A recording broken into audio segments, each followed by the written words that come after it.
Look, let's say you're socially anxious. What happens when you're socially anxious? You go to a party, your heart's beating. Why? The party is a monster. Why? Because it's judging you. And it's judging you, it's putting you low down the dominance hierarchy, because that's what a negative judgment is. And that interferes with your sexual success.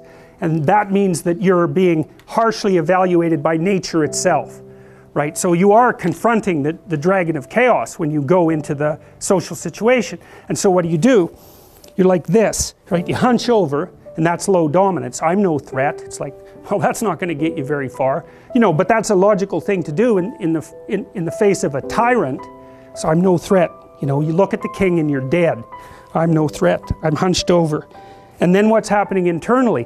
What are people thinking about me? What are people thinking about me? Am I looking stupid? Am I looking foolish? Geez, I'm awkward. I hate being here. Man, I'm sweating too much. It's all internalized, right? It's all self-focused.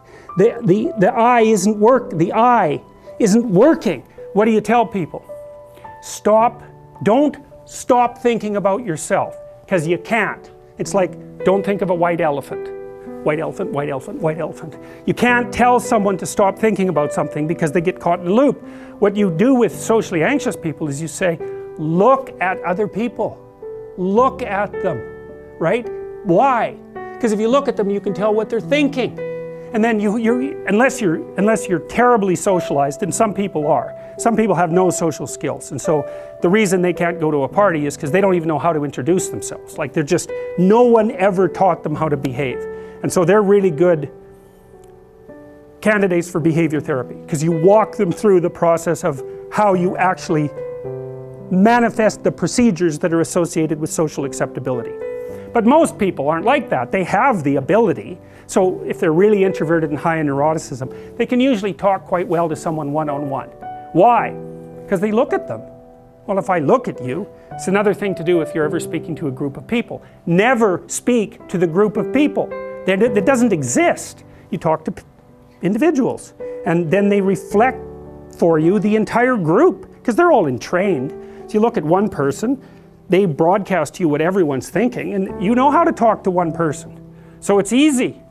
So as soon as you focus on the person, not you, you push your attention outward, use your eye, you push your attention outward, and you start watching. Well, then all your automatic mechanisms kick in, and you stop being awkward. Because if we're talking, and I'm looking here, I don't know what you're going to do next, and I'm going to put disjunctions into they're like bad chords in the melody of our conversation. And the reason is I'm not paying attention. So that's why the eye is the thing at the top of the pyramid. It's like the thing that enables you to win the set of all possible dominance hierarchies is the eye. Pay attention. Pay attention.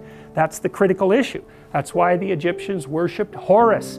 That's why Horus was the thing that rescued Osiris from the depths. It's the capacity to pay attention. What do you pay attention to most? What your right hemisphere signals as anomalous.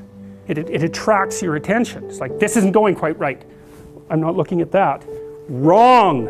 That's what you look at. That's what you look at. What's not going right, because that's the terrible monster that might eat you, but it's also the place you get all the information. That's why it's useful to have discussions with your enemies, because they will tell you things you do not know. And that's such a great thing, because if you don't know them, well, you're not very smart, are you? You know, there may be a time when you go somewhere that's the thing you need to know. And maybe your enemy will tell you why you're such a fool, you know, and a bunch of other things that aren't true too. But even one thing that's accurate, it's like, yeah, thanks very much, man, maybe I'll do some work on that, and I won't have to carry that forward.